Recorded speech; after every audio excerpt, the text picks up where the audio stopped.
날마다 쓰는 나의 신앙일기 TV 데일리 큐티 나무향기입니다. 오늘은 베드로전서 2장 18절부터 20절을 묵상하겠습니다. 사환들아, 범사에 두려워함으로 주인들에게 순종하되 선하고 관용하는 자들에게만 아니라 또한 까다로운 자들에게도 그리하라. 부당하게 고난을 받아도 하나님을 생각함으로 슬픔을 참으면 이는 아름다우나 죄가 있어 매를 맞고 참으면 무슨 칭찬이 있으리요. 그러나 선을 행함으로 고난을 받고 참으면 이는 하나님 앞에 아름다우니라. 오늘 본문은 하나님께서 주신 최고의 신분에 걸맞은 생활 두 번째 이야기를 다루고 있습니다. 첫 번째는 모든 제도를 주를 위해 순종하라는 것이었습니다. 그리고 본문은 사환들에게 범사의 주인들에게 순종하라고 말씀하고 있습니다.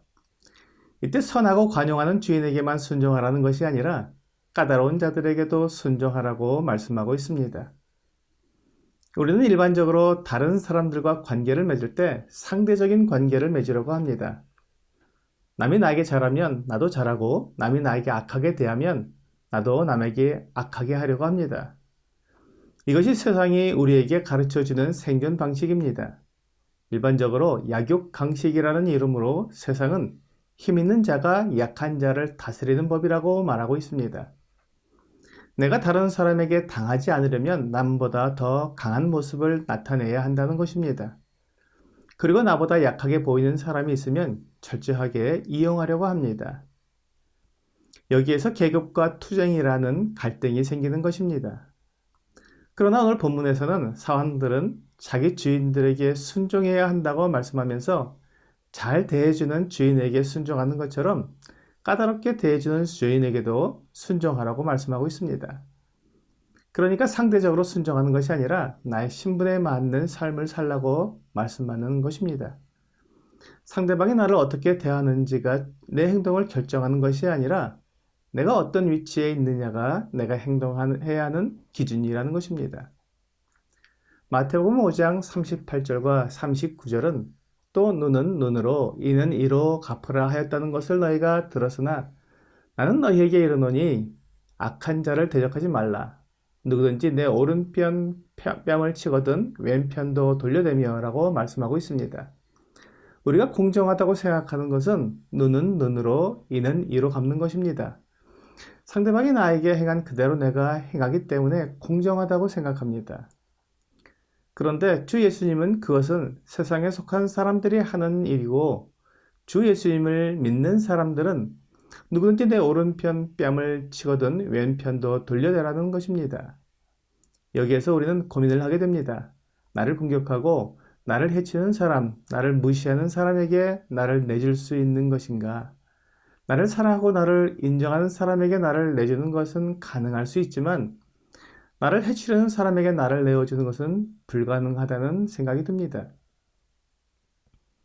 하지만 주 예수님께서 우리에게 이와 같이 하라고 말씀하셨기 때문에 이것이 주님의 뜻이라면 우리는 그에 순종해야 합니다. 그것이 정말 힘들고 어려운 일이기는 하지만 도저히 내 힘으로는 할 수 없는 일이라고 생각이 들지만 주님께 순종하기 위해 그렇게 하려고 최선을 다해야 합니다. 고린도전서 3장 18절부터 20절은 아무도 자신을 속이지 말라. 너희 중에 누구든지 이 세상에서 지혜 있는 줄로 생각하거든 어리석은 자가 되라. 그리하여야 지혜로운 자가 되리라.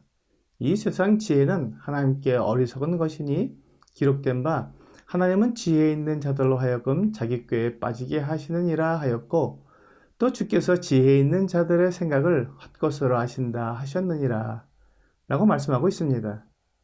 이 세상의 지혜는 하나님께 어리석은 것이라고 말씀하고 있습니다.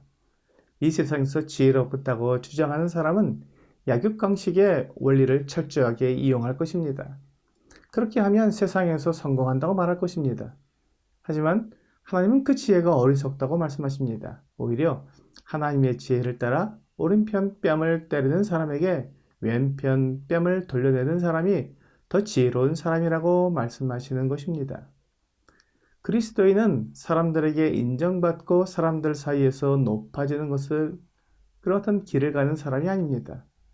그리스도인은 하나님을 기쁘시게 하고 하나님의 뜻을 이루기 위해 자신을 드리는 사람들입니다.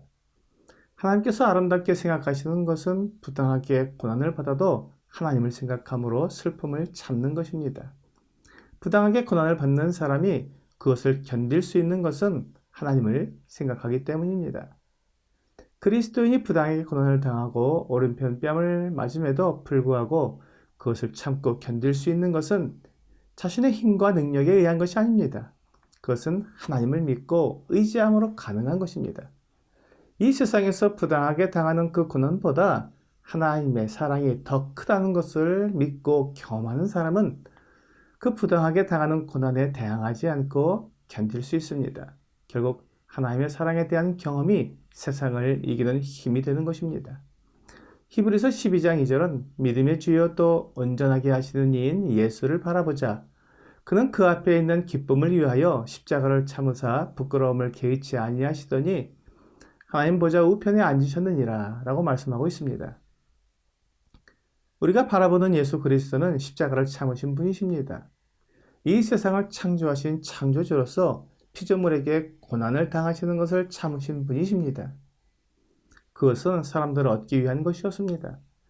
사람을 창조하실 때부터 계획하셨던 사람과 사랑의 교제를 나누고 하나가 되기 위해 주 예수님은 사람들에게 받는 고난을 참으셨습니다. 이것이 우리 주 예수 그리스도와 아버지 하나님의 사랑입니다.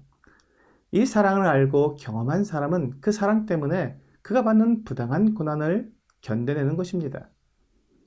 우리 주 예수 그리스도의 사랑은 결코 변하지 않기에 그 사랑을 믿고 의지할 수 있습니다. 만일 부당한 고난이 아니라 내가 잘못해서 받는 고난이라면 그것은 당연히 받아야 할 고난입니다. 만일 죄를 지어서 매를 맞는 것이라면 그것은 당연히 받아야 할 것일 뿐 칭찬받을 일은 아닙니다. 요즘은 자기가 죄를 지어서 고난을 당하는 것조차도 받으려고 하지 않는 것을 보게 됩니다.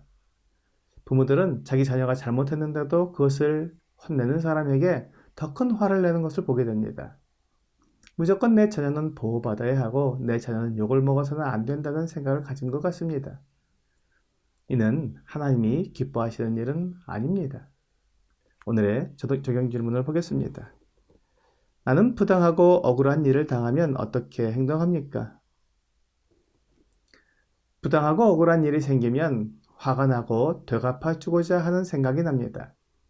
그러나 하나님께서 나를 어떻게 사랑하셨는지를 생각하면 참고 견딜 수 있게 됩니다.